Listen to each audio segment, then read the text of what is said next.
Olá, seja bem-vindo a mais um TheoMediaCast, mais um programa especial para nós. Hoje, mais ainda, porque eu vou compartilhar com você uma história muito interessante. No dia 2 de outubro de 2018, olha só quanto tempo, nasci aqui no estúdio da Comev o primeiro podcast nosso em áudio e vídeo, o TheoMediaCast.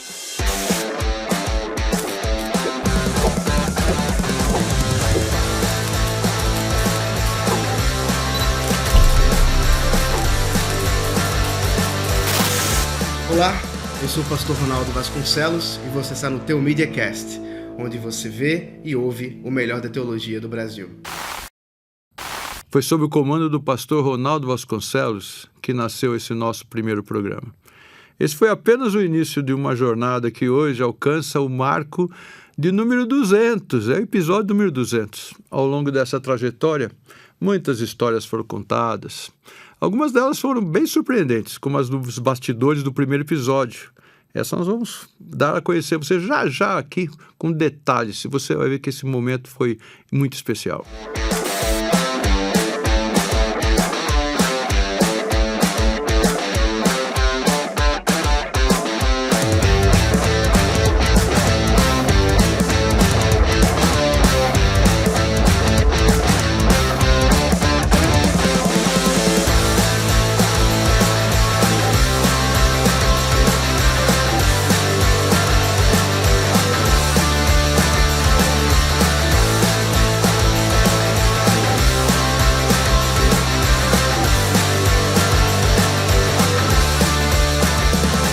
Como eu prometi, vamos começar relembrando uma história de bastidores, anterior ao início do programa. E para contar como tudo aconteceu, eu trago aqui Marcelo Valim, o idealizador do TheoMediaCast. Presta atenção. Pois é, o programa já estava estruturado, estava bem elaborado, a gente sabia exatamente o que a gente queria. A gente queria um programa que falasse sobre teologia, sim, não num nível elevado só para teólogos. Nós queríamos que o crente comum ele pudesse aprender sobre teologia. E nós não queríamos falar também de um nível muito baixo, aquele que se discute nas escolas dominicais, por exemplo. Nós queríamos alguma coisa intermediária, que pudesse alimentar de fato o povo de Deus. E nós queríamos também tocar nas dores das pessoas, relativas à vida cristã, à fé, e os assuntos que nos cercam e que nos colocam à prova a nossa fé. Pois é. O programa estava praticamente pronto, só que faltava ainda um apresentador, faltavam os convidados, quando de repente eu vejo quem vai pregar na minha igreja. Dr. Augustus Nicodemos. Acredita? Bom, eu não ia deixar passar de jeito nenhum essa oportunidade. No domingo, depois do culto, eu me apresentei, ele estava ali na porta da igreja cumprimentando os crentes, e eu me apresentei. Como vai, Dr. Augustus? Meu nome é Marcelo, eu sou o superintendente executivo da Comev. Ele na hora falou assim, da Comev, mas que bom! E como está a Comev? Eu gosto tanto da Comev. E eu contei um pouco da Comev. E ele, como está o missionário lá, fundador da Comev, como é o nome dele mesmo? E eu lembrei, eu falei, já está aposentado nos Estados Unidos. E ele então me deu a deixa, né, que gostava da Comev. Eu entrei com um convite. Dr. Augustus, nós estamos montando um podcast que vai falar sobre teologia, vida e fé, e nós queríamos que o senhor fosse o número 1, o primeiro convidado do nosso podcast. Aí ele virou para mim e falou assim, olha, eu vou ser bem honesto com o irmão. A minha agenda é muito lotada, tem muita coisa, eu tenho meses e anos até pela frente, já tudo agendado, e eu vou ser bem sincero, eu não vou ao podcast do irmão. Me perdoe, mas eu não tenho como atender o seu convite. Ele não falou nem no futuro, ele falou que ele não ia, né? Aquilo para mim foi um balde de água fria. Eu, mas que pena, mas eu entendo perfeitamente. Eu saí dali, fiquei pensando também, né, que pretensão a nossa. A gente nem começou ainda e já quer convidar o Dr. Augustus Nicodemos, né? Quem somos nós para ele aceitar um convite nosso? E foi assim que eu aceitei, era um desejo do meu coração, mas eu tive que aceitar. E daí eu comecei a caminhar com o podcast. Precisamos de um apresentador. E daí tinha o pastor auxiliar da minha igreja, que eu acompanhava desde seminarista, cresceu muito como pastor, pregava muito bem, firme teologicamente, muito inteligente, e eu fiz um convite: Ronaldo, você não quer apresentar o nosso podcast? Ele: mas como é que é isso? E eu apresentei o projeto para ele amou o projeto. Ele falou: eu estou dentro, conte comigo. E eu convidei o Ronaldo, e ele falou: olha, e os convidados pode deixar que eu vou convidar a Fina Flor. E realmente foi isso, né? Marcamos o estúdio, chegou no dia de gravação, e quem que é o convidado? Você não pode imaginar. Dr. Augustus Nicodemos, aquele que nunca ia gravar com a gente. Sabe por quê? Porque o Dr. Augustus Nicodemos era o sogro do Ronaldo Vasconcelos. E, claro, ficou bem mais fácil para ele convidar o sogro, né? Então o Dr. Augustus aceitou. Chegou o dia, ele foi muito simpático. Ele postou em redes sociais. Foi uma maravilha, foi uma bênção de Deus. E daí eu aprendi uma coisa muito importante. O coração do homem pode fazer planos, mas a resposta certa dos lábios sempre vem do Senhor.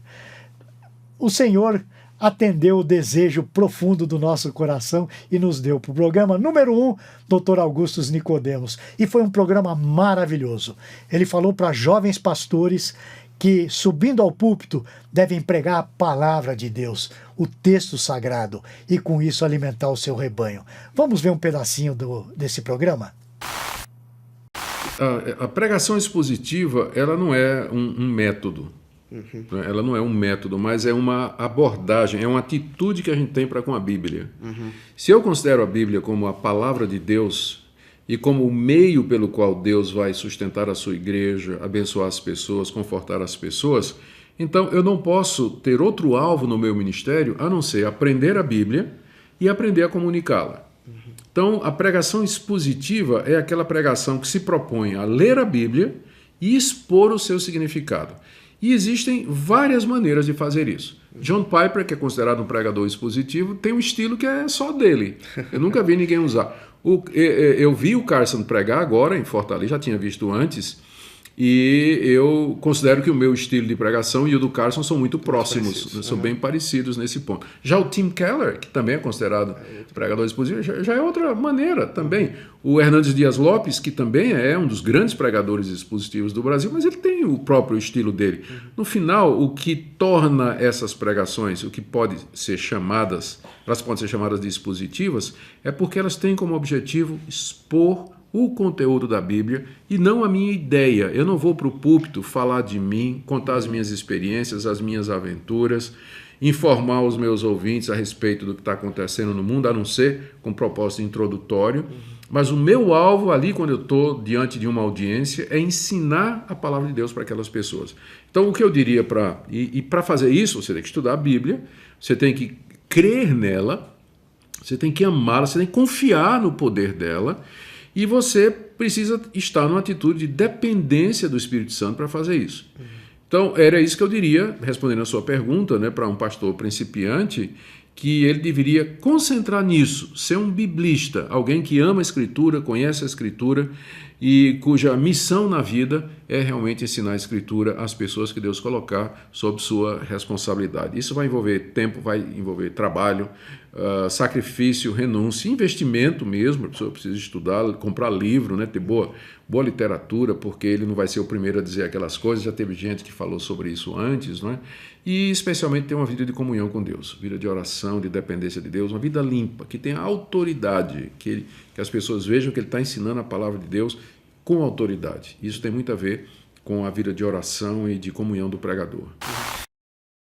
Recebemos agora uma mensagem especial de alguém muito importante para o programa. O nosso pioneiro, o pastor Ronaldo Vasconcelos, o primeiro apresentador do Theo Media Cast. Que alegria tê-lo conosco nesse episódio tão especial, Ronaldo. Seja bem-vindo. Olá, queridos. Que privilégio o Senhor me deu quando comecei a trabalhar no Theo Media Cast, pensando em como ajudar a igreja nos temas diversos da teologia e da vida prática cristã. E foi uma bênção, de fato, ter participado dos primeiros episódios, especialmente o primeiro, né, que de fato foi com o meu sogro, o reverendo Augusto Nicodemos, e como dali até hoje Deus tem abençoado esse trabalho, Deus tem abençoado esse ministério da Comev. Louvado seja o Senhor por isso. Então eu quero deixar aqui o meu abraço e realmente continuar rogando a Deus que continue a derramar das suas bênçãos sobre esse ministério e sobre este podcast. Um grande abraço e até a próxima. Além do Dr. Augusto Nicodemos, que falou conosco sobre a importância da pregação, tivemos o privilégio de receber também o reverendo Hernandes Dias Lopes, que respondeu uma pergunta fundamental. Por que devemos pregar a palavra de Deus? Vamos conferir o que ele disse. Reverendo Hernandes, o que é pregação? Por que pregação? Não teria outra forma mais interessante, mais atrativa? Por que nós nos dedicamos a pregar a palavra de Deus? Primeiramente porque a pregação, Ludgero, é a proclamação de quem Deus é e do que Deus fez por meio de seu Filho Jesus Cristo, e alcança o coração, a mente das pessoas pela ação do Espírito Santo. É pela pregação que Deus chama os seus escolhidos à salvação.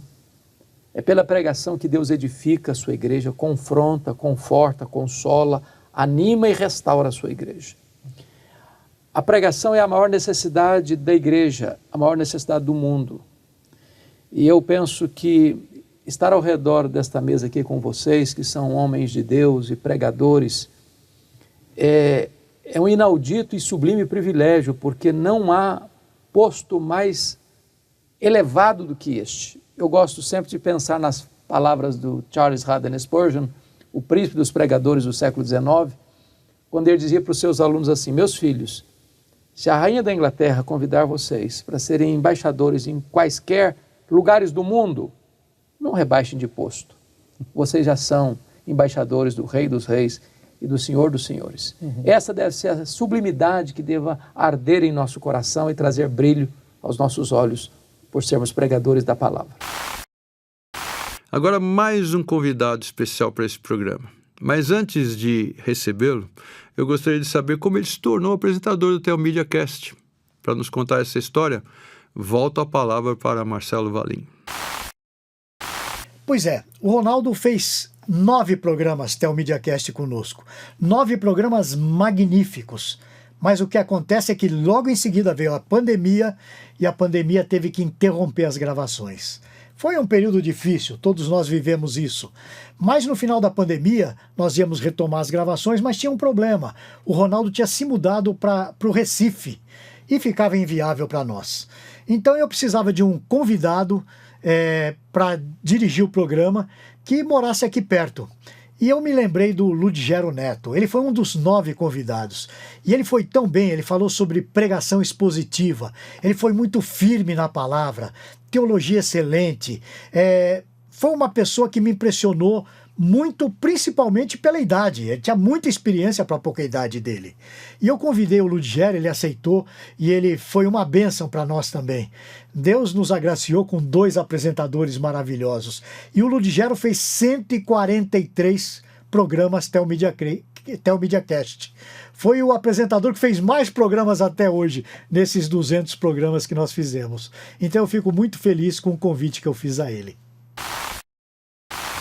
Olá, eu sou o pastor Ludgero Neto e este é o programa de número 200 do Telmídia Cast. É para mim uma grande alegria fazer parte dessa história.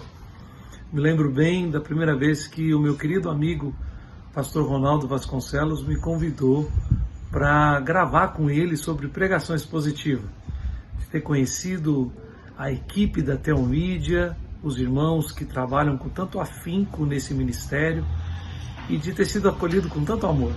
Pouco tempo depois, pela mudança do pastor Ronaldo, eu fui convidado para me tornar um apresentador. E foram muitos programas, quase 3 anos trabalhando juntos, passando o tempo da pandemia, retornando ao estúdio, o momento de mudança do estúdio antigo, da antiga casa da Comev, e o início de um novo projeto, um novo momento. Eu fico feliz de ter participado disso, me alegro de ter tido como meu querido co-host o meu tio Fernando, e que hoje está à frente desse trabalho. E também louvo a Deus por cada pessoa que participou deste programa. Foram programas maravilhosos e eu fui muito abençoado, enriquecido por cada participação, cada tema tratado e cada tempo e temporada de gravação. Agradeço e mando meu abraço a todos vocês. Com muito carinho ao nosso querido Marcelo Valim, a toda a equipe que eu estava sempre citando durante os programas, né? O Kerry, o Wallace, o Luiz, a Esther, né? E todos os outros que participavam conosco, tão queridos e fazendo o melhor, um trabalho fantástico, para a honra e glória de Deus. A todos vocês que nos escutam e nos assistem nas principais plataformas das mídias sociais e no nosso aplicativo, o Telmídia, o meu forte abraço. Parabéns, Telmídia, por 200 programas do Telmídia Cast. Obrigado por tudo. Deus os abençoe ricamente. Aqui no Telmídia Cast também falamos sobre temas como fé e ciência. Devemos confiar na Bíblia e acreditar no relato do dilúvio? Existem evidências científicas que sustentam esse acontecimento? Quem vai nos esclarecer é o cientista professor Dr. Marcos Eberlin. Vamos assistir. E olha, as evidências são estúpidas. Estúpidas. Acho que talvez seja o melhor adjetivo para elas. Muitas e muitas evidências sobre a arca. As dimensões da arca são perfeitas. Nós temos, por exemplo, no registro fóssil, grandes e grandes camadas de fósseis, fossilizados praticamente todos de uma vez. Nos Estados Unidos tem os vales de dinossauro, de dinossauros. E você vê que aquelas camadas se propagam por quase todo o continente. Aí as camadas estão lisinhas, né? Não tem desgaste na superfície. Muitas dessas camadas estão dobradas, significa que elas foram formadas todas ao mesmo tempo. Uma força que foi exercida nessas camadas ainda frescas, porque elas não estavam solidificadas, essas forças dobraram as camadas. Aí você vê lá, por exemplo, tem uma região em que você encontra milhares e milhares e milhares de ossos de dinossauros. Ó, gente, primeiro, deixa eu abrir um parênteses aqui. Dinossauro existiu, né? Porque tem crente que acha que não, que aquilo lá é coisa de evolucionista, né? É coisa de borracha, né? Que eles fizeram lá. Não, existiram aos milhões. E aí você vê esse vale, é uma mistura de ossos. Os ossos mais pesados estão na parte inferior dessas camadas e os mais leves na parte superior. E no meio ali é uma mistura. O que foi isso? Uma grande sopa de ossos de dinossauro.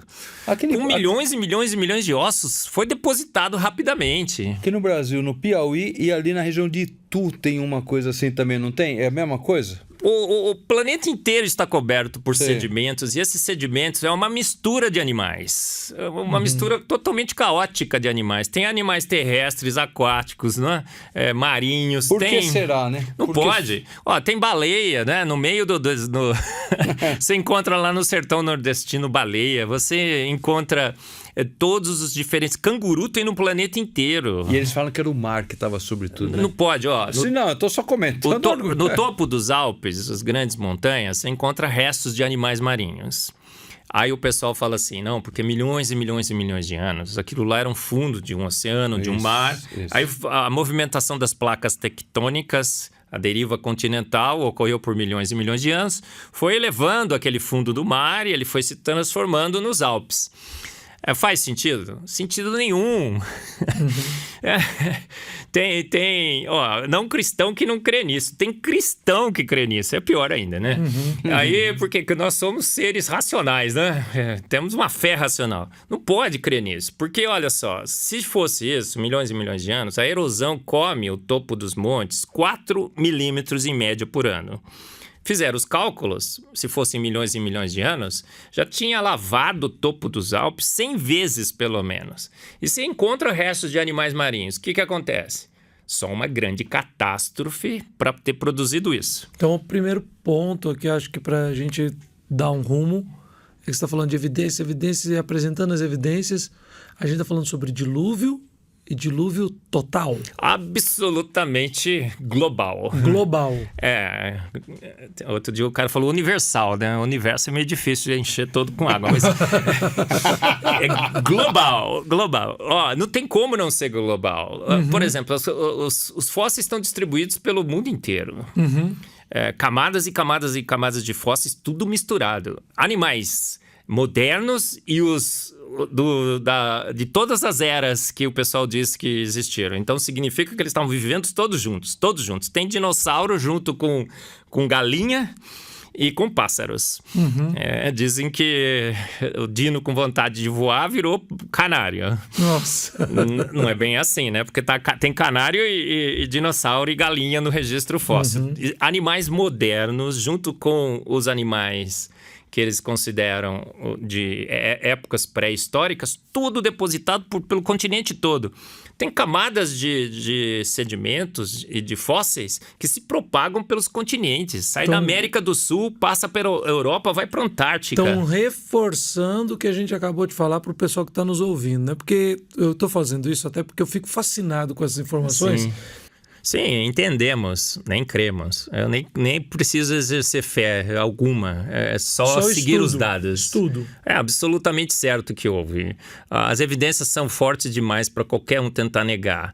Você pode negar. Você ter fósseis de baleia no alto dos Alpes. Restos de animais marinhos. Restos de animais marinhos, desculpa. E baleia você tem espalhada para tudo quanto é canto, tudo quanto é lugar. O pessoal vai lá no sertão nordestino, acha peixe, baleia. No Piauí. Acha de tudo. No sul do Piauí tem isso. Essas camadas, veja só, o que a gente crê no dilúvio? Que havia um único continente. Porque Gênesis diz, uma única porção seca e um único mar. Ao livro de alegorias, de poesias, de épico de Gilgamesh, né? Diz aí, um autor aí diz que Deus mandou escrever um épico. Tá certo. Né? Conhece um tal de mundo perdido, né? De Adão e Eva. Não quero dizer o título do livro, né? E absurdo isso. Olha só, o que acontece? A Bíblia declara em Gênesis que tinha um único continente. O que acontece com esse único continente? Quem entende o dilúvio? Ele trincou no dilúvio. Deus fez alguma coisa que esse único continente se parte nos 5 continentes e se separa. Então você falou que Deus fez alguma coisa. Eu uma vez ouvi uma teoria sobre até chuva de meteoros. Eu acho essa meio um pouco improvável. Mas então tem algumas teorias para falar isso? Deus pode ter mexido no ângulo de inclinação da Terra. Essa também eu já tinha ouvido. Essa eu acho muito mais coerente. Eu não sei, eu vou chegar para Deus e falar assim, Deus, quem estava certo? Ele vai falar assim, nenhum de vocês, seus bobocas. Fui eu. Eu rachei ponto final. Vocês ficam achando que sabe. Com essas conversas aqui no céu, essas conversas mole aí, isso, né? Ele falou assim, eu que fiz e não contei para ninguém. Mas eu acho que essa é uma boa possibilidade. Ele mudou o ângulo de inclinação da Terra, desestabilizou a Pangeia e ela trinca nos continentes. Começa a separar. A água que estava aprisionada no fundo da Terra, a gente sabe hoje que em 400, 700 quilômetros deveria existir um mar de água sobre alta pressão e temperatura. Tem várias evidências sobre isso hoje. Essa água jorra sobre alta pressão, foram abertas as portas do abismo, né? Gênesis diz, essa água jorra, ela sobe para a nossa atmosfera, que é menos 50 graus Celsius. Todo mundo que viajou de avião, né? O piloto informa a temperatura externa, menos 50, e cai como chuva. Esses continentes estão separando. Começam a separar rapidamente. Tudo é depositado nesse mesmo continente. Ele não separou ainda. Aí ele vai separando cada vez mais, As fossas submarinas começam a se formar. A água vai jorrando para essas fossas submarinas. E esse continente que estava submerso agora começa a emergir. As cordilheiras são formadas, os Alpes. É perfeito o modelo do dilúvio para explicar a topologia do planeta Terra. Aí o que acontece na camada de registro fóssil? Como ela se formou rapidamente durante o dilúvio, ela se depositou basicamente na Pangeia. Agora ela separa, você tem camadas de registro fóssil que vem na América do Sul, passa pela Europa, vai para a Antártica direitinho. Se você pega agora e regride esse movimento, os continentes ainda se encaixam perfeitamente. As bordas são autoencaixantes. Significa que isso foi um movimento muito rápido, muito recente, não milhões e milhões de anos, e bate exatamente... Senão a erosão já tinha modificado, Tinha, né? a gente nem verificava mais, mas é um quebra-cabeça perfeito. Aquela história da costa do Brasil dentro do sovaco na África. Exatamente. Eu estou sendo científico. Sovaco na África foi ótimo, né? Esse tio Fernando... Eu sou meio assim também, tá? Às vezes eu falo assim, nossa, como o Marcos, um cientista, fala essas coisas. A gente é gente, né? Claro. Gente? Aí encosta assim, não é só a superfície por cima, as bordas clicam, faz assim, ó, clique, encaixa. Como isso aconteceu? Numa grande catástrofe. Como é que depositou todos esses fósseis? Só poderia ser se nós estivéssemos, a vida estivesse debaixo d'água. Uhum. E deposita... Por que tem várias camadas no registro fóssil? São as várias tsunamis. Então, assim, não é... inundou tudo. Foram vários movimentos dessas placas tectônicas que criaram tsunamis que foram varrendo a vida. Os animais foram correndo, foram fugindo. Sempre comprometidos com teologia, vida cristã e fé, sem perder de vista o contexto atual, recebemos aqui o pastor Luiz Saião. Ele é um profundo conhecedor da história que envolve judeus, árabes e a Terra Santa, tema sobre o qual ele se debruça há muitos anos. Pastor Saião nos ajudará a entender o que está acontecendo no Oriente Médio hoje e a raiz do conflito entre esses povos. Vamos conferir. Então, para a gente ter talvez um resumo histórico da situação, né? Vamos viajar lá e chegar à época de Jesus, né? Quando nós temos o domínio do Império Romano. A gente lendo o Novo Testamento, a gente conhece as expressões Judéia, Samaria, Galileia, então tudo aquilo ali é província romana. E os romanos enfrentam, digamos assim, a rebeldia judaica, né? Tem uma guerra famosa do ano 66 ao ano 73, que é tão discutida nos escritos de Flávio Joséfo, e aí nós temos a destruição de Jerusalém no ano 70, mas essa situação de instabilidade permanece até o segundo século, quando nós temos uma outra rebelião na época de Bar Kokhba, muito até mesmo apoiada por um rabino famoso, que é o Rabi Akiva. Uhum. Isso acontece no momento do auge do Império Romano, na época de Adriano, né? Então aí você tem uma ação realmente devastadora do Império Romano contra os judeus na terra de Israel. E Adriano toma uma decisão que marcou a história, que é o seguinte: nós precisamos erradicar a relação dos judeus com essa terra. Então, a cidade não será mais chamada Jerusalém. O seu nome será a Hélia Capitolina.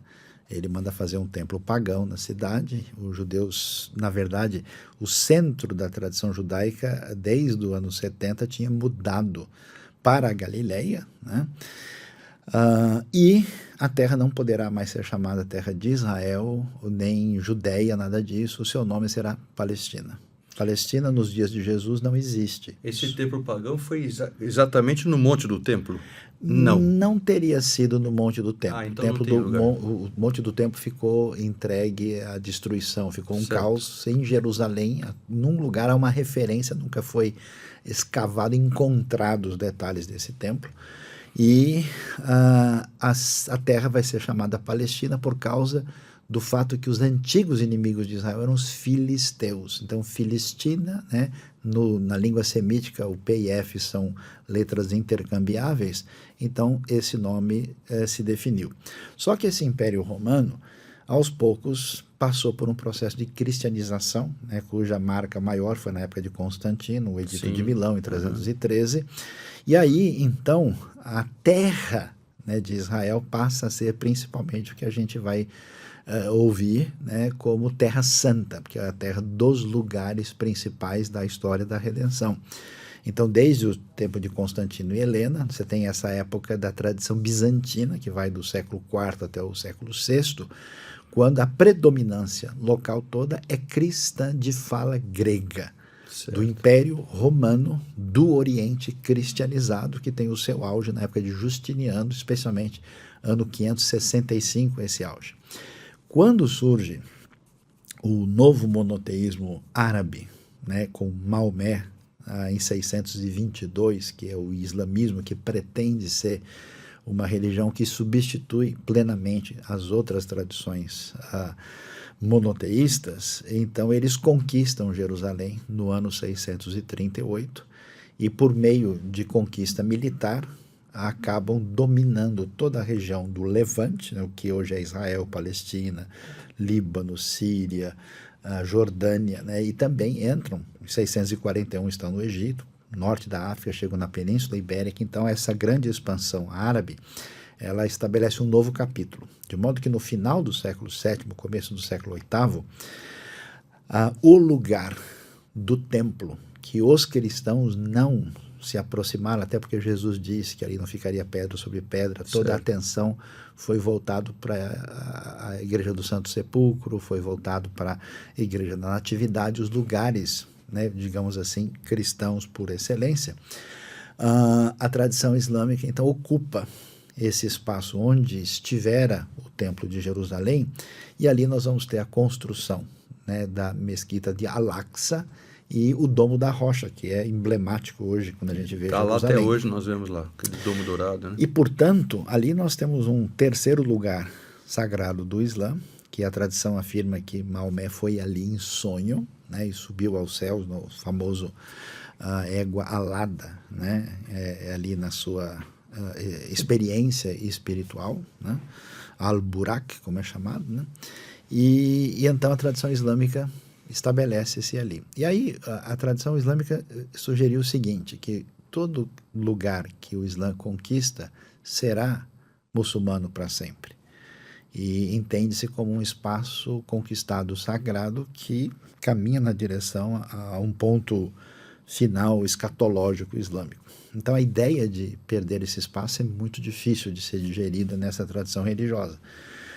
Mas acontece que os cruzados interrompem isso. Né? Porque me parece, desculpa Sim, entrar claro. assim, mas me parece que nesse primeiro momento, a guerra do Islã, vamos dizer assim, era mais contra os cristãos e não contra os judeus. Não, tanto que os judeus continuaram, não foram expulsos, os cristãos sim, mas a morte mais era Islã versus cristãos. É verdade, Não é porque isso? você tem uma cristandade europeia, né, que estabelece toda uma referência, né, civilizatória, cultural no ambiente europeu, e o ambiente árabe, muçulmano, que começa a transbordar para outras culturas também.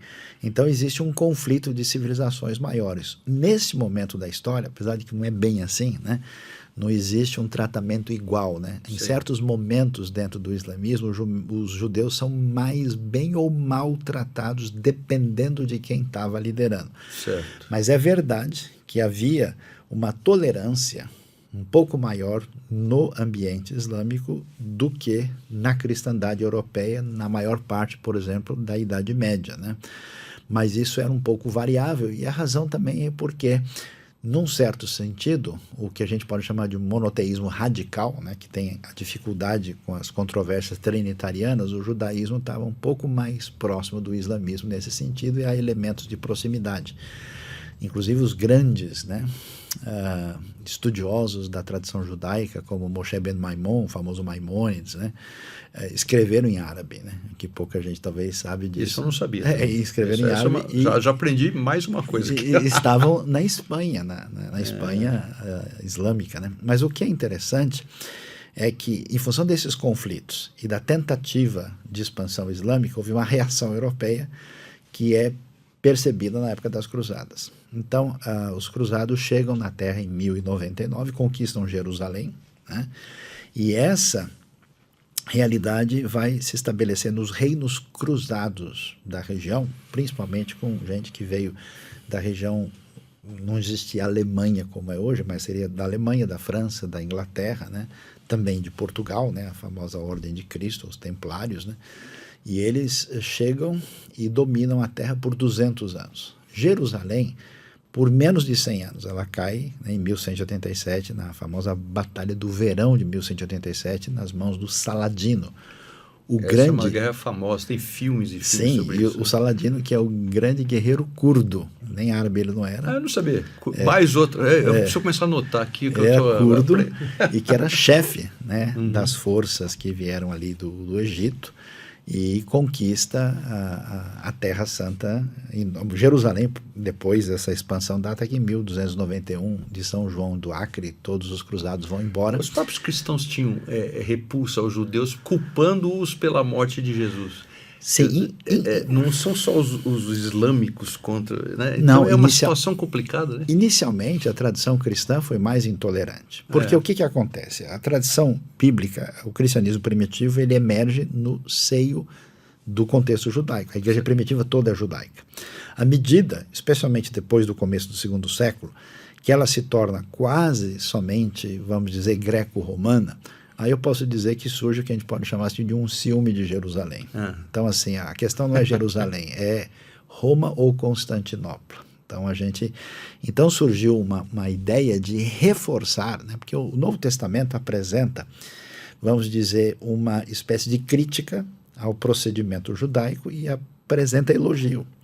Aí, dependendo, né, qual café que o sujeito tomou de manhã, ele escolhe um lado ou outro, né? Então, olha, mas os judeus rejeitaram Jesus. Mas Jesus era o quê? Russo? E os discípulos dele eram da Mongólia. Pois é. Todo mundo era judeu. Então, assim como no Antigo Testamento você vê Isaías, Jeremias criticando Israel e Judá, dentro de casa, o Novo Testamento faz a mesma coisa. Quando isso entrou no ambiente totalmente gentílico, aí a coisa teve um perfil, vamos dizer, étnico-religioso. Então, assim, os judeus são especialmente perversos por causa da sua rejeição de Jesus, rejeitando todo o elemento judaico raiz da tradição do Novo Testamento, que é muito parecida com o que já acontecia no Antigo Testamento. Então, isso trouxe um descaminho problemático, ao ponto de haver assim, uma intolerância que a gente pode chamar de um antissemitismo de má exegese religioso que se definiu muito na tradição cristã, especialmente na Idade Média. E é uma grande alegria receber agora o meu co-apresentador do TheoMediaCast, o pastor Pablo André. Seja bem-vindo, Pablo. É claro que é uma alegria poder participar desse momento festivo. Afinal de contas, 200 programas, temos muito a celebrar a graça de Deus conosco, que até aqui tem, de fato, nos ajudado, tem nos sustentado e abençoado. É nosso objetivo, de fato, glorificar a Deus, falando desses assuntos diversos que nós temos aqui. São assuntos que às vezes podem até parecer repetidos, mas que a gente renova o sabor ou renova a perspectiva, conversando com essas pessoas e, de fato, especialmente para mim, tem sido um ganho muito grande, um privilégio enorme poder participar disso. Que Deus abençoe cada vez mais, profundamente grato por participar desse projeto e que Deus continue dando cada vez mais conteúdo, mais qualidade e mais programas para nós. Que Deus abençoe você. Também tivemos a honra de receber uma pessoa muito especial, o Dr. Antônio Cabreira. Muitos o conhecem pelo seu nome, por seu papel como ministro da agricultura aqui no nosso país. Mas o que nem todos sabem é que ele é um apaixonado pela Bíblia e mantém com recursos próprios o incrível Museu da Bíblia em São José do Rio Preto, sua cidade natal. Nós perguntamos a ele de onde vem essa paixão pela palavra de Deus. Vamos ouvir sua resposta. Na realidade, eu venho de um lar evangélico, né, presbiteriano, e eu poderia dizer que eu tive um testemunho muito forte da minha avó. E eu ficava impressionando, embora você já frequentasse a escola dominical como garoto, fosse aprendendo aquela coisa toda, mas tinha uma coisa que me atraía muito, era a maneira como a minha avó, ela grifava a Bíblia, né? Aliás, tinha umas coisas tão antigas que nos aproximavam tanto da Bíblia que você não tem hoje. Esses dias eu estava me lembrando daquelas caixinhas de promessas. Sim, é né? verdade. Você tinha aquelas caixinhas e minha avó ia lá, tirava. Então, tudo isso no ambiente, no lar, sempre levava para aquele livro, né? E cada vez mais. E um dia, por curiosidade, eu pedi emprestado por uma semana a Bíblia da minha avó, Davina Carvalho. aquilo saltou aos olhos, né? Aqueles grifadinhos, e ela fazia com carinho, uns eram grifados em verdes, outros eram... Usava régua? Tinha umas que usavam régua, outras reguinha, assim, não, era tudo, sabe, aquilo bem... aquilo aí foi uma paixão, né? Aí foi, como a gente poderia dizer, um amor realmente à primeira vista, e daí vem essa necessidade de poder estudar, de poder compreender mais. E da coleção vem junto, porque vem do meu avô. Ele tinha esse carinho muito grande pela questão de... Não sei se talvez por ser um imigrante, né? Os meus 4 avós eram de 4 nacionalidades diferentes. Vieram para cá, se conheceram no Brasil e casaram. E ele tinha muito vivo, talvez por causa da Europa, né, essa questão de preservar. E chegou aqui, o Brasil não é um país dado à preservação de documentos históricos. Pelo contrário, né? Se você vê o estado hoje dos nossos museus, das nossas bibliotecas. Então, aí veio também isso vem passando do meu avô para o meu pai, para mim. Hoje eu tenho uma filha caçulinha que é apaixonada também por livros, por preservação. Então, tem uma continuidade nisso, né? E é interessante como as igrejas, no começo do século passado e tal, davam tanta importância à leitura da Bíblia, havia uma certa cultura latente no crente, Sim. né? Era uma coisa assim, começava na leitura das Escrituras, você assumiu o compromisso de batizar os filhos, as igrejas que batizam crianças, algumas não, mas que batizam, e naquele compromisso tinha que ensinar seu filho a ler para que ele lesse as Escrituras. Era muito ligado uma coisa com outra. E uma importância, eu nunca me esqueço, quando a minha avó ela fez 87 anos, e ela teve uma curiosidade, ela nasceu no dia 25 de dezembro. Então nós comemorávamos o Natal e também o aniversário da matriarca, da avó. E assim, quase no final da vida, a alegria dela, e eu inclusive tive que ligar para a Sociedade Bíblica, porque ela fez aquele plano de leitura da Bíblia, e você ganhava um certificado de leitura da Bíblia. E ela queria que chegasse próximo ao aniversário dela. Então, graças a Deus, chegou antes do aniversário, mas a alegria dela, eu não sei nem quantos certificados a minha avó tinha, porque ela leu inúmeras vezes a Bíblia. Então, o respeito, né? A reverência e, mais uma vez, completar a leitura da Bíblia. Então, eu garanto que ela tinha netos, bisnetos, mas ninguém deu um presente para ela que alegrou tanto o coração como ela ter recebido aquele certificado de mais uma leitura completada da Bíblia. Então, a gente perdeu um pouco essa paixão, né? Ao longo desses 200 episódios, abordamos uma vasta gama de temas sobre teologia, vida cristã e fé. Um dos assuntos mais impactantes foi o da sexualidade, segundo a perspectiva bíblica, com Andréa Vargas, da Missão Avalanche. Perguntamos a ela como se tornou missionária em uma agência urbana dedicada ao aconselhamento nessa área. Sua resposta foi tanto perturbadora quanto esclarecedora. Escute.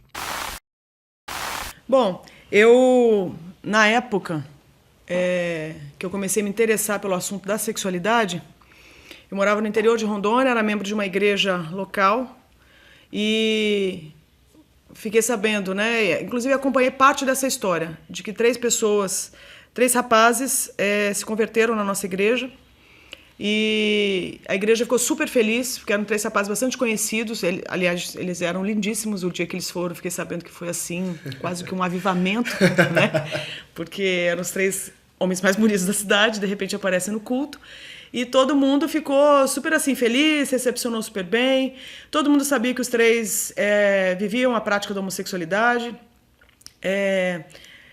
E todo mundo acolheu muito bem. Enfim, e eles tiveram uma experiência com o Senhor Jesus, no sentido de entenderem a obra ali da cruz, a ressurreição, e tiveram fé para crer em tudo aquilo ali e converteram a Cristo. A igreja acolheu super bem. E os 3 se tornaram membros da nossa igreja, foram discipulados. Nessa época eu fazia seminário fora, né, do país. E quando eu cheguei, eu fiquei super feliz porque eu já os conhecia, porque eu frequentava o salão onde eles trabalhavam, antes de eu viajar. Então já eram amigos meus. Então quando eu os vi na igreja foi aquela alegria. E ver que eles faziam parte do grupo de jovens, foi maravilhoso. Agora, o que eu sei também é que no decorrer do tempo, embora eles estivessem super envolvidos nas atividades da igreja, naqueles primeiros passos, ali, os fundamentos da fé cristã, Ao mesmo tempo, eles procuravam o nosso pastor também na época para pedir ajuda. Por quê? Porque por mais que eles estivessem super bem, super convictos de quem eles eram, né, assim, em Cristo e tal, eles sentiam coisas que eles não queriam sentir.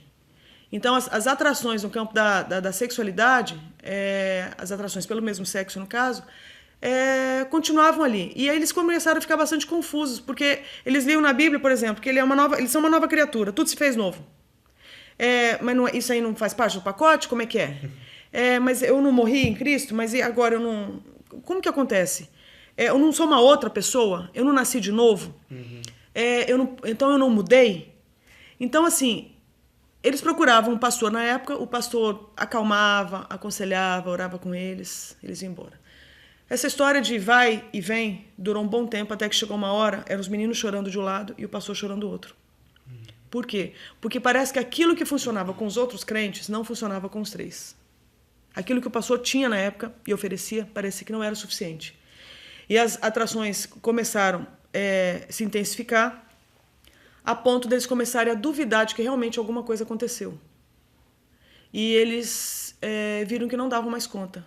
Desistiram, os três desviaram, e foi um sofrimento para toda a igreja, porque toda a igreja amava demais aqueles três.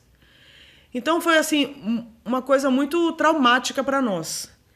Nesse período, eu tinha um melhor amigo, que não frequentava mais igreja, porque, segundo ele já tinha cansado de ser metralhado pelos crentes.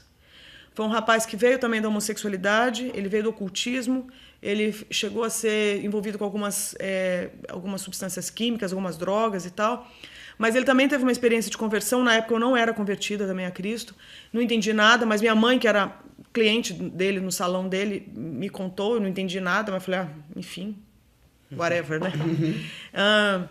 E aí o que aconteceu foi que esse rapaz foi para o campo missionário, serviu a Deus em várias nações, voltou para o Brasil, e quando eu também volto para o Brasil, já convertida, depois de um tempo de seminário, minha mãe falece e eu resolvo fazer uma visita para esse rapaz.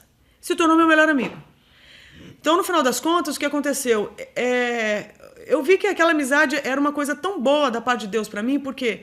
Porque ele me viu criança, ele conheceu a minha família, ele era o cabeleireiro da minha mãe, e ele também entendia da palavra de Deus, embora ele não frequentasse uma igreja como eu frequentava, mas ele também ele amava Cristo, mas ele não tinha mais aquela linguagem evangélica, os jargões, né, evangélicos, mas assim, ele era uma pessoa muito agradável para conviver.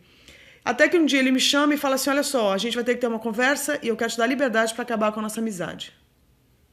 Eu achei super estranho, eu falei, o que eu fiz, né? Aí ele falou assim, é o seguinte, tá sendo muito legal, André, a gente construir essa amizade, porque eu tenho tanto amor pela sua família, tanto respeito, mas eu tenho que abrir uma situação para você. A gente sai, a gente toma um café, a gente sai para jantar e tal, eu te deixo em casa, eu vou procurar os caras. Porque, embora eu tenha convicção, né, do que é de Deus e do que não é, eu não consigo viver de forma diferente. E eu sofro muito com isso, mas eu não sei viver de outra forma e eu já desisti de tentar mudar. Então eu quero te dar liberdade para acabar com a nossa amizade, porque todo mundo sabe que você é crente nessa cidade e ninguém vai entender o que você faz andando com um cara como eu.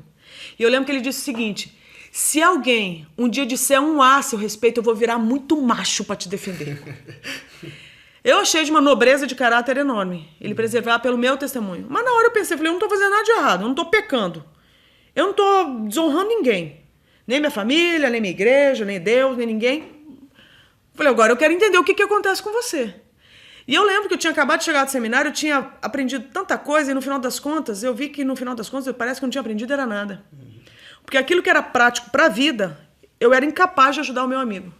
Até que ele sumiu e quando eu reencontro, ele já está dentro de um ônibus mudando de estado, que eu liguei para ele, ele atendeu, dizendo que tinha acabado de acordar de mais uma tentativa frustrada de suicídio. Aí isso mexeu demais comigo, porque eu me achei completamente assim, inadequada. Aprendi tanta coisa, li tanto, estudei tanto e parece que eu não sei nada. E quando eu vi o meu melhor amigo tentando parar de sofrer via suicídio, sabendo que ele era um cara que conhecia Cristo, falei, alguma coisa está errada. E eu lembro que eu fiz uma oração. Falei, Deus, das duas uma, ou o Senhor está mentindo ou nós. Ou o Senhor está mentindo dizendo que dá conta do recado e não dá, ou nós não entendemos o recado. Aí eu parei para pensar, falei, bom, eu não tenho fé para crer que Deus minta. Eu não tenho fé para crer que o sangue de Jesus não tem a resposta para a humanidade. Falei, então só me resta concluir o seguinte, nós não entendemos o recado todo. E eu lembro que eu concluí minha oração e falei, olha, eu vou te pedir uma coisa, Senhor. Me ensina sobre isso, porque eu não me conformo em perder mais ninguém.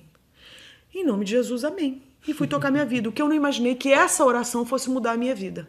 Foi por causa disso que eu me interessei em compor a equipe que estava pioneirando a primeira agência de missões urbanas no Brasil, chamada Avalanche, lá em Vitória. Então eu saí do interior de Rondônia, fui enviada pela minha igreja para o Sudeste brasileiro, para Vitória do Espírito Santo, para ajudar na implantação da missão Avalanche, porque era uma missão que estava começando no Brasil, com o objetivo de capacitar cristãos para enfrentamento de problemáticas urbanas. E quando você olha a logo do Avalanche, a logomarca, você fala assim, tem a ver com o que eu quero. Foi o que eu pensei. Porque é o quê? Um Black Power, um punk e uma travesti. Falei, é para lá que eu vou. A minha igreja me enviou, porque já estava sofrida já tinha sofrido com a história dos 3 que havia perdido. E aí eu fui como missionária em tempo integral, enviada pela igreja para a missão Avalanche. Então a minha história começa com isso.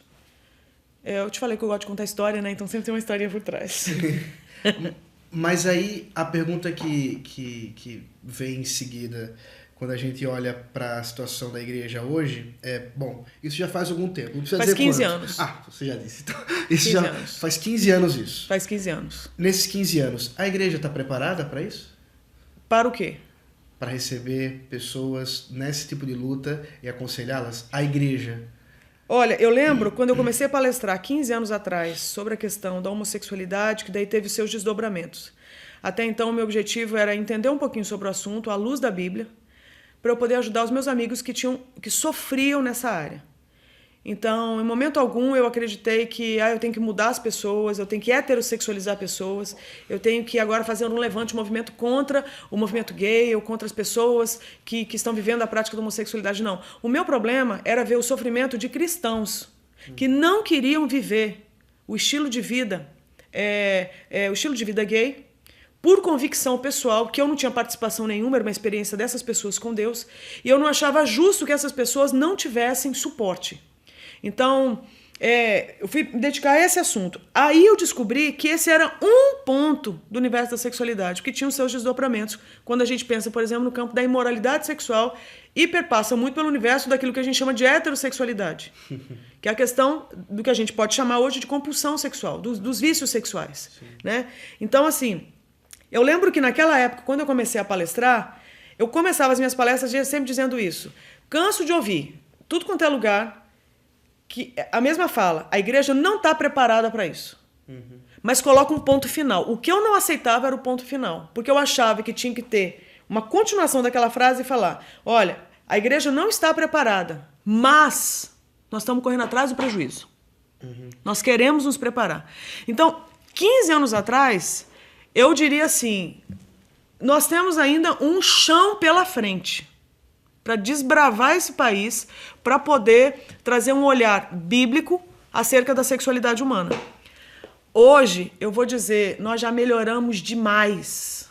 Eu sou uma testemunha de como a igreja no Brasil tem se interessado, se importado, se articulado e desenvolvido projetos legais, compreende? Eu acho que de aplicação do amor de Cristo, da graça de Cristo na redenção de pessoas independente das suas lutas, inclusive com lutas no campo da sexualidade. Sim, então, eu sou uma otimista a respeito da igreja, mas eu também sou uma crítica a respeito daquilo que ela ainda não conseguiu conquistar. Mas aí eu resolvo o quê? Trabalhar a serviço dela. Então, eu tenho me dedicado, através da Missão Avalanche e do Êxodo Brasil, a capacitar a igreja para ter um olhar bíblico acerca da sexualidade humana. Então eu acho que melhorou, respondendo a sua pergunta. Mas ainda tem chão pela frente. O TheoMediaCast nunca fugiu de temas desafiadores para a igreja. Recebemos aqui o professor Dr. Davi Charles Gomes, que tratou da complexa relação entre igreja e Estado, explorando a nossa dupla cidadania, terreno e celestial. Vamos conferir essa conversa tão relevante.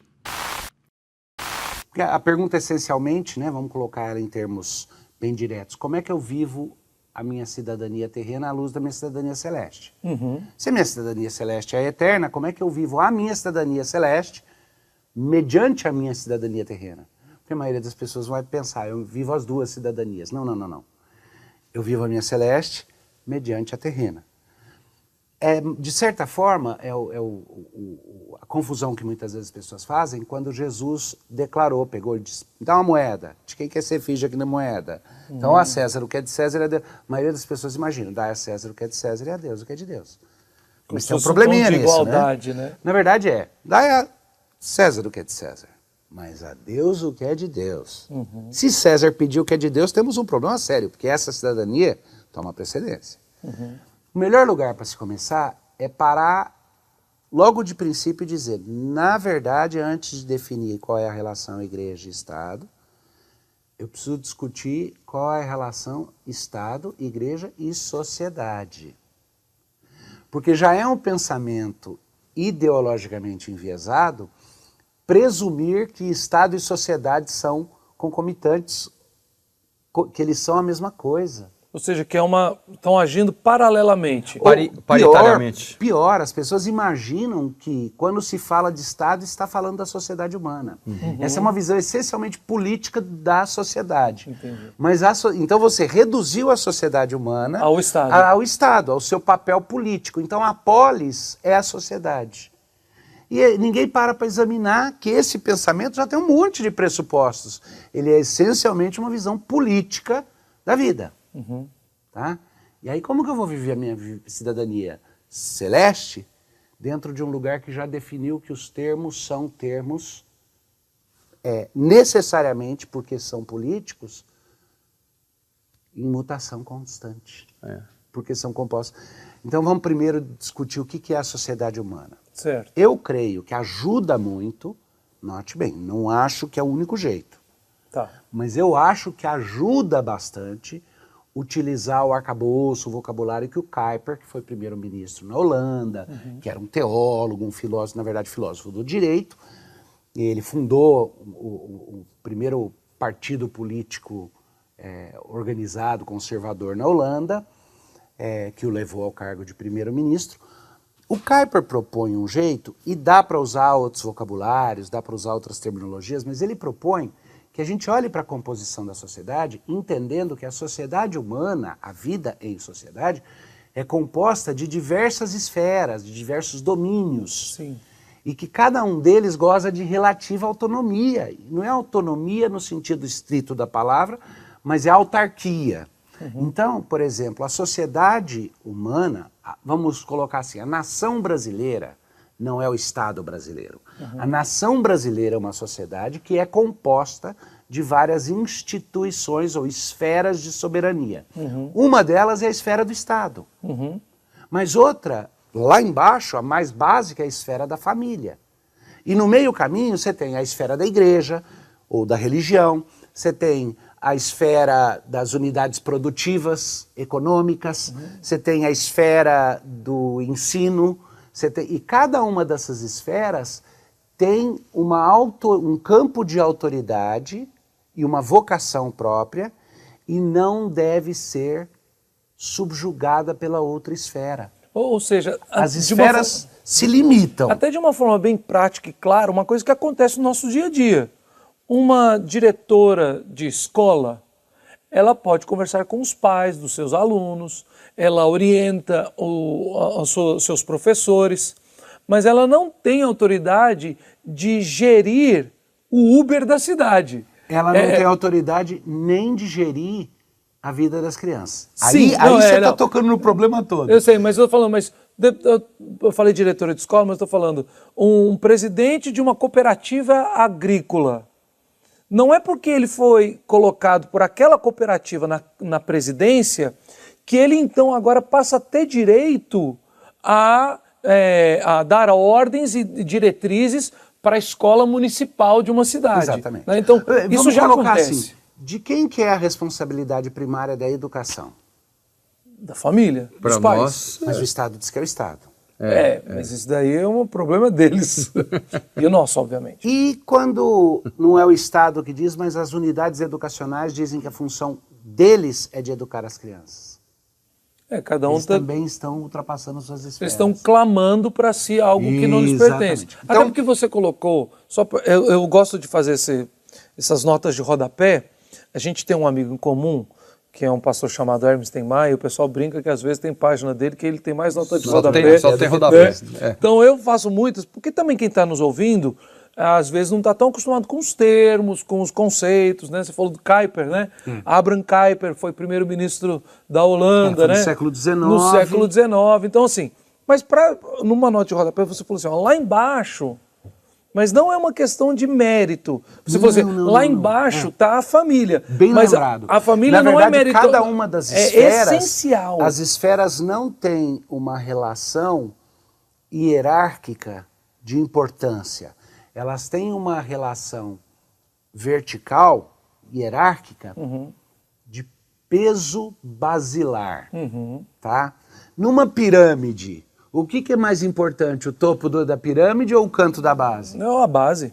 Porque se você tirar a base, a pirâmide desaba. Ou seja, num prédio uma pirâmide sem ponta pode estar em pé. Num prédio que não tem um alicerce bem feito, o prédio cai. Então a família está na base dessa pirâmide estrutural. Sem dúvida. Nosso próximo convidado é o pastor Samuel Ribeiro, que nos honrou ao longo de muitos programas como colaborador. A gente chama de co-host em nossa mesa de discussão. Vamos acompanhar. Tudo bem com você que nos assiste aqui no Telmídia Cast? Que alegria chegarmos ao programa de número 200. Louvo a Deus por esse programa que é tão importante, esse podcast, né, de teologia que é tão importante para a vida da igreja. Louvo a Deus pela vida da Comev, que não apenas iniciou esse projeto, mas tem investido, não apenas no Telmídia Cast, no blog e tantas outras produções. Que Deus abençoe e que venham mais 200 programas aí e que continue contando aí e que possamos gravar mais e mais programas para a glória de Deus. Um abraço a todos da Comev, um abraço a todos do Telmídia Cast. É uma alegria fazer parte dessa história e eu louvo a Deus pela vida dos irmãos. Um abraço a todos os apresentadores que já passaram e especialmente um abraço para você que nos assiste e nos acompanha aqui no Telmídia Cast. Deus te abençoe e uma ótima semana. Também discutimos o crescimento e expansão da igreja. Para falar sobre esse tema, nós recebemos o Dr. Jonas Madureira, autor do livro O Custo do Discipulado. O pastor Ronaldo Vasconcelos fez uma pergunta bastante interessante a ele sobre o crescimento do evangelho. Vamos acompanhar. Deixa eu fazer uma pergunta para você, que eu acho que geralmente quem nos ouve, especialmente se não estiver muito habituado com essa literatura que você acabou de mencionar, vai lembrar que o termo discipulado virou chave para muitas igrejas e até para crescimento de igreja fora nos Estados Unidos, mas no Brasil também. A ponto, eu já ouvi isso várias vezes, de ser quase tratado realmente como a solução para o crescimento da sua igreja. Você tem que fazer o discipulado. E aquilo vira um nome quase que místico. Sim. E duas coisas estão envolvidas nisso. Dois problemas, ao que me parece, você poderia comentar. Primeiro, é o discipulado moralista. Aquele que tenta propor que ser discípulo de Jesus é seguir umas regrinhas básicas e você tem que ensinar aqueles passos e pronto. Sim. Acabou. E o outro é tratar o discipulado realmente meramente como um instrumento de crescimento de igreja. Então eu vou fazer as células, eu vou fazer... eu tenho que fazer mais discípulos e vira uma coisa quase que comercial, se não comercial mesmo. Como você vê essas duas coisas que eu acho que talvez sejam os dois termos, os dois significados mais comuns para a ideia de discipulado no nosso país? Você tocou, acho que, num ponto fundamental hoje, que é a questão da preocupação com relação ao crescimento de igreja, né? Eu entendo, Ronaldo, sim, eu não sou contra igrejas crescerem, pelo contrário, a gente quer que a igreja cresça mesmo. E ela tem que crescer e ela vai crescer independente até mesmo dos nossos métodos, porque quem cresce, a gente sabe que no fundo, quem está interessado no crescimento da igreja é a providência divina. Então a gente confia na igreja, né? Eu gosto muito de uma fala do Saião, ele diz uma coisa muito curiosa, ele diz assim, a gente está 2000 anos tentando destruir a igreja e não conseguiu.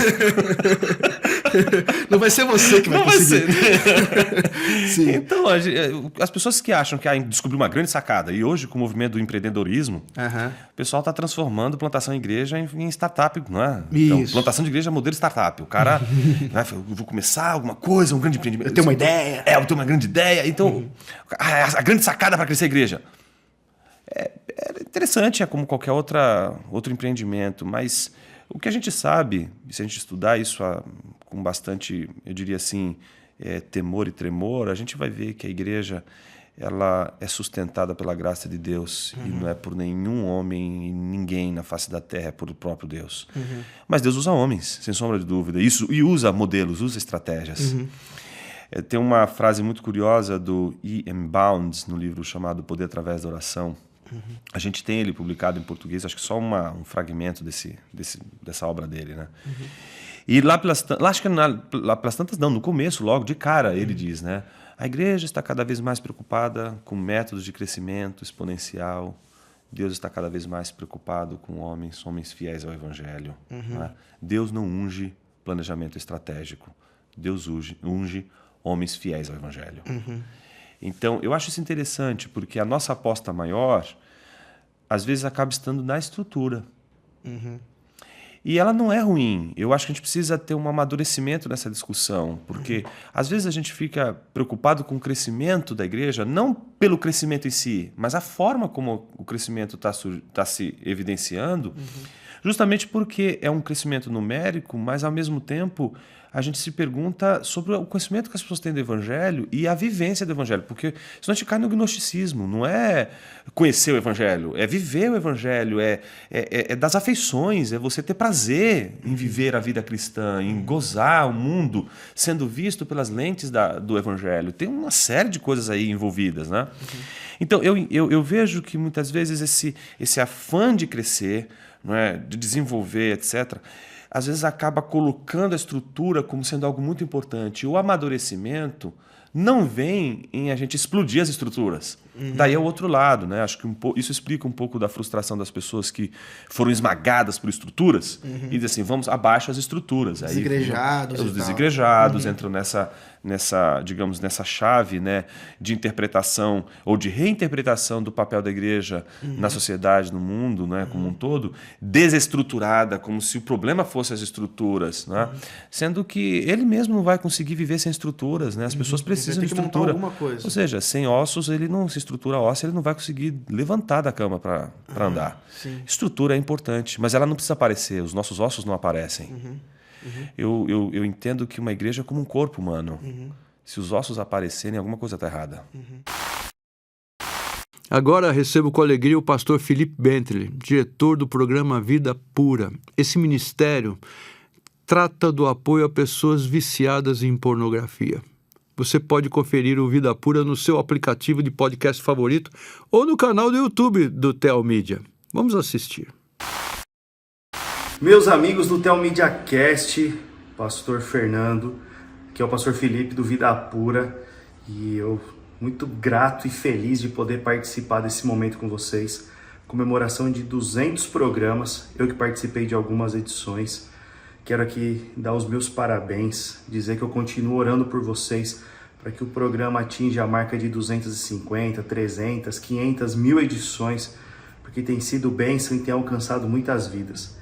Então, meu grande abraço, que Deus abençoe a cada um de vocês da equipe e que dê sabedoria para vocês continuarem aí por muito tempo. Deus abençoe a todos, grande abraço. Muito bem, agora vamos falar sobre vida cristã. O Catecismo de Westminster, em sua primeira pergunta, nos ensina algo fundamental. Qual é o fim, qual a finalidade principal do homem? E a resposta lá no Catecismo. O fim principal do homem é glorificar a Deus e gozá-lo, usufruir dele para sempre. Qual a base que eles tiveram para dar essa resposta, ensinando com isso a Igreja de Cristo? Quem vai nos esclarecer é o Dr. Heber Júnior. Escute outra vez. Bem, eu acho que o desejo deles, Lugero, era a gente entender a junção do amor por Deus sobre todas as coisas e do prazer de ter a Deus como nosso Senhor. Então, começar com aquilo que abarca o todo, né? Por exemplo, Isaías 43 fala, eu te fiz para minha glória. A ideia de que você é meu, eu te fiz para mim, né? Então, acho que a primeira coisa é entender que o amor por Deus, o primeiro grande mandamento, não é chamado de primeiro grande mandamento à toa. É porque a gente tem que entender que o nosso deleite deve estar nele e as honras devem ser a ele primeiramente. Então, acho que a primeira lição importante é a gente compreender que todas as demais coisas de vida cristã precisam ser ordenadas abaixo desta, não é? Acho que esse é o primeiro ponto. O segundo ponto que eu destacaria, que é um insight muito legal que o John Piper gosta de trazer nos livros dele, é que glorificar e gozar de Deus, ter deleite em Deus, não são coisas estanques. Elas têm que ser feitas conjuntamente. Eu não glorifico sisudo, né? Tipo assim, ó, glorificando a Deus, tá doendo, não tô gostando não, mas tô glorificando a Deus. E agora eu tô deleitando em Deus. Ai, que gostoso, que tranquilo. Quando na verdade, mesmo em tempos de sofrimento, de perseguição por causa do nome do Evangelho, né, do nome de Cristo, por causa da causa do Evangelho, eu estou me deleitando em Deus, eu estou tendo prazer nas coisas que são mais sublimes e honrando a Ele. Então, glorificar e gozá-lo, isto é, ter deleite nele, não são coisas estanques, mas acontecem conjuntamente. O Piper, inclusive, gosta de dizer que eu glorifico ao ter deleite em Deus, que é o grande lema dele de ser satisfeito em Deus, não é? E isso honrá-lo sobre todas as coisas. Então, eu diria essas duas coisas, acho que para a gente começar. Essa pergunta, ela foi muito sabiamente cunhada para dizer, vamos colocar o guarda-chuva maior primeiro. Tudo de mais certa vai maneira, debaixo isso disso. não joga de novo, não estou dizendo que está escrito lá, vamos fazer por causa disso, mas não nos atira de novo na condição de Éden e do futuro. Ou seja, onde melhor para eu honrar a Deus e usufruir dele do que como era antes da queda e como será depois no paraíso de Deus. Sim. Aponta a razão da nossa existência, é lógico, é essa a pergunta, né? Afinal, o que é o fim do homem? Sim. Qual que é a razão da nossa existência? Eu acho que a sua lembrança, reverendo, é do lugar onde isso era possível. Isso. Mas é o norte para todos os estágios do homem, Certo. inclusive pós-queda, Certo. inclusive numa redenção ainda não glorificada. E é o nosso desejo, né? É o nosso desejo, é o nosso anseio. Então, olha que bonito a gente falar para crentes assim, se você ama a Cristo Jesus, o seu maior desejo é glorificá-lo. Sim. Só que você sabe que a sua vida ainda é marcada por momentos em que você não honra, não o glorifica, mas é o seu anseio. usufruir. Então, olha que interessante, acho que a sua lembrança agora faz a gente ir um passo adiante. É o meu norte para todos os estágios da história da humanidade. É o meu norte primordial. É o rumo primeiro. É o que traça a caminhada do peregrino. Glorificar a Deus e gozá-la para sempre. Da mesma forma que a gente define como norte, também a gente define como um balizador, né? Não só como um alvo, que eu tô falando assim, eu tô nesse caminho, mas também é um instrumento de correção. Sem dúvida. Diário, né? Mas em grandes momentos, por exemplo, a gente pode ter uma igreja que é saudável, tem vivido biblicamente e tal, e depois de alguns anos ela começa a se desviar daquilo, né? Se afastar de uma vida de santidade. E aí, como é que eu vou balizar novamente a igreja? Como é que eu vou corrigi-la? Neto, eu acho que esse seu exemplo é excelente para a gente lembrar lá de 1 Coríntios. O principal verso citado para falar desse tema, que eu quer comais, quer bebais, fazer tudo para a glória de Deus, 1 Coríntios 10, 31, é inserido num contexto de correção de uma igreja que tinha gente desprezando uns aos outros. Não é? Pensa bem, ele está lidando com uma coisa super prática. Ele está dizendo assim, existe um tema que tem gerado divisão. Carnes sacrificadas a ídolos. Uns dizem, tem nada a ver, Deus que fez a carne. Outros dizem, mas foi dedicado para o demônio, então não pode comer. E aí Paulo vai dar diretrizes, e a gente pode até falar sobre elas depois, eu não vou entrar nelas agora, mas num primeiro momento é dizer assim, é nesse contexto prático que entra um dos versos mais citados quando esse é o tema, que é o fazer tudo para a glória de Deus. Sim. Né? Tudo que é bom acaba logo, não é verdade? Estamos chegando ao fim desse episódio especial. Gostaria de mostrar muito mais, mas o tempo não permite. Mas não se preocupe, na próxima semana estaremos de volta com mais um Tel MediaCast. Siga-nos, acompanhe-nos e venha viver esses momentos especiais conosco. Foi um prazer estar com você em uma história contada em 200 episódios de teologia, vida e fé. Eu sou Fernando Hamilton. Já fui tio Fernando. E até a próxima.